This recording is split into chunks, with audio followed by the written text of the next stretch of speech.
ঘূর্ণিঝড় রিমালের খুব বেশি প্রভাব পড়েনি কাঁচা বাজারে। সপ্তাহ শেষে বেশিরভাগ সবজি বিক্রি হচ্ছে আগের দামেই। তবে কেজিতে 40 টাকা বেড়ে কাঁচামরিচ বিক্রি হচ্ছে 140 থেকে 150 টাকা। কিছুটা বেড়েছে পেঁয়াজের দাম, আদা রসুনের দামও চড়া।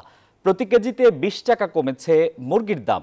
রুই ও ইলিশ মাছের দাম কমলেও ডজনে 5 টাকা বেড়েছে ডিমে। চালের দামেও নেই পরিবর্তন।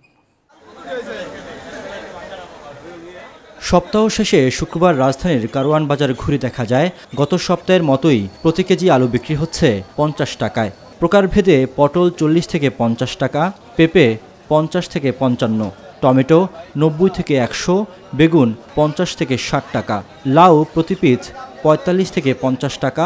দেশি গাজর বিক্রি হচ্ছে 100 টাকা কেজি। তবে 40 টাকা বেড়ে কাঁচামরিচ বিক্রি হচ্ছে 140 থেকে 150 টাকায়। সবজি বাজার মোটামুটি ক্রয় ক্ষমতার মধ্যে মানুষের আছে। গত সপ্তাহে পেঁয়াজের দাম কেজি প্রতি 72 টাকা থাকলেও 4 টাকা বেড়ে বিক্রি হচ্ছে 76 টাকায়। এলাচের দাম বেড়েছে কেজি প্রতি 200 টাকা। তবে সয়াবিন তেল, চিনি, ডালের দামে পরিবর্তন নেই। দাম বেড়ে 240 টাকা দরে বিক্রি হচ্ছে আদা ও রসুন। পেঁয়াজটা গত সপ্তাহে ছিল 70-72, এই সপ্তাহে 74-76। ডমেক্স টয়লেট রাখে ফ্রেশ 100 ফ্ল্যাশ পর্যন্ত, তাই ব্যবহার করুন ডমেক্স ফ্রেশ গার্ড। মানভেদে 2 কেজির প্যাকেট আটা ও ময়দার দাম কমেছে 10 থেকে 20 টাকা।